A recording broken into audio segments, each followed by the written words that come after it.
today for you I have a fun manicure and I'm really excited about it because they are bunny behinds, and I gotta say bunny behind nails are adorable and I know they look intimidating. Trust me, I've actually done these numerous times before, and I remember the first time I did it I was like, I'm not really sure about this, but these are probably one of my favorite Easter nails to do, my go-to design, and they're a lot easier than they look. So let's get started. First, of course, you want to start with a base coat, and then you want to apply a light blue base. In the past, I have done this with a light lavender. It's really up to you, but here I wanted to like emulate the sky, so I went with a like nice sky blue. Then, of course, you want to reach full coverage on whatever polish that you are using. The one that I used needed 2 coats, and then you want to let that dry before moving on to the next step, which I have done. And of course, this is movie magic, and it's already dry and ready for me to move on to the next step with. So here what I'm going to do is I'm going to start with the bunny body. So basically, you're going to make a circle a little bit lower than middle of your nail. So the top of the circle is kind of going to be in the middle range of your nail. And the circle doesn't have to be a full circle. It can be a semicircle, and you can kind of leave it flat on the side next to the tip of your nail. It's really up to you. You are going to be covering that up. And then on top of that, I'm going to put another little circle. So at this point, it's kind of going to look like a BB-8 from Star Wars. But it's not. It's going to be a bunny. Trust me. It's going to transform. And I decided to do this on all of my nails. So if you want to skip that, you're welcome to do this as just like a single nail. But then on top of the little circle, I'm going to go in and put the ears. And I know it's kind of hard to see because like there's a glare on my nail there. But I think as we speed through the rest of these, you will see this more evidently happening. But I am actually using a normal paintbrush and white acrylic paint. So just so you know, those are the tools that I am using in this design. It's super easy. It comes together really quick, and there's not much like pressure to have it be perfect. And definitely don't worry about the circles being perfect because the details of the grass are going to come in and hide the bottom part of the bunny. So that's really going to help in that regard. So at least that's what I tell myself, and I feel like I've made peace with over the years of creating this design. So I did decide to go in with a finer tipped brush and kind of clean up the edges because I was using a brush that was a little bit too big.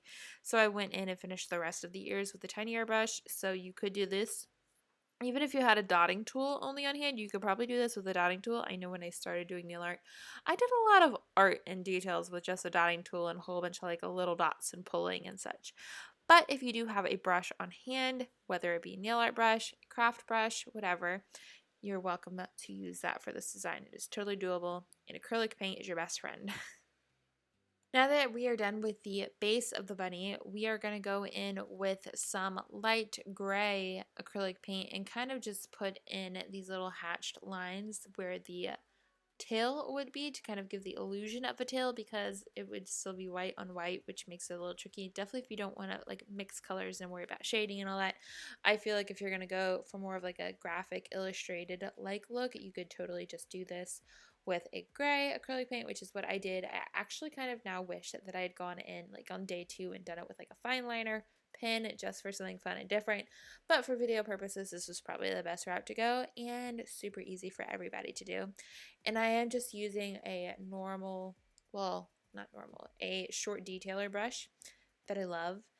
And so this is a nail art brush, but you don't have to. If you have really tiny normal like paint brushes, you could use that for that, or you could do a contrasting color and make it really fun and very stylized. But now we are moving on to the grass, and for the grass I am using a super light minty green nail polish.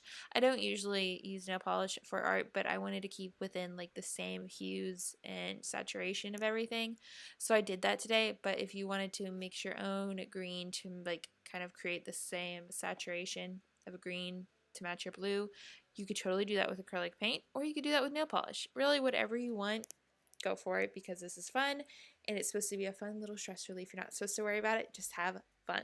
So I'm going to continue that on the rest of my nails.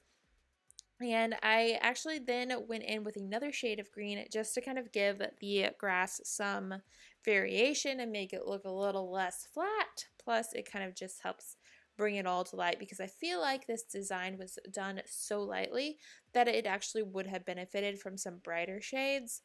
But because I was thinking in my head, everything needed to have like the same saturation level and all that, I kind of just kept with the light vibe. And I do really like that, but I feel like it would have translated better on camera had I used more bold colors.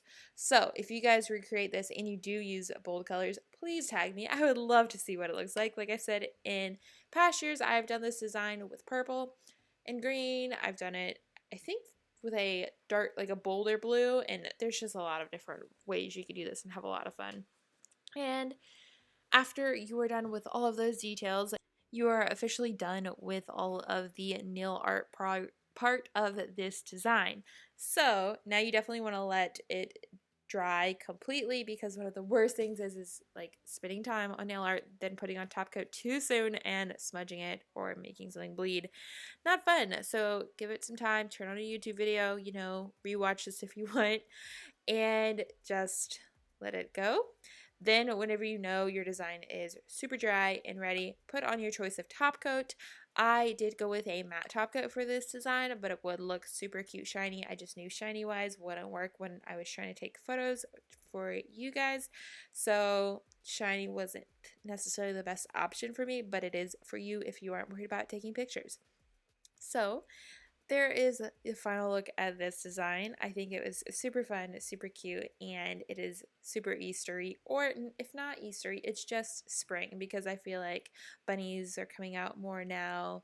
I know I've seen a lot of squirrels, and so, all of the cute little spring creatures. So I think that is officially it. Thank y'all so much for watching. I hope you enjoyed this. Thank you again for watching every day. I've had so much great support lately on the videos, and I'm glad I can be helping you guys in some shape, way, or form. So thank you, and I will see you back here tomorrow for another video.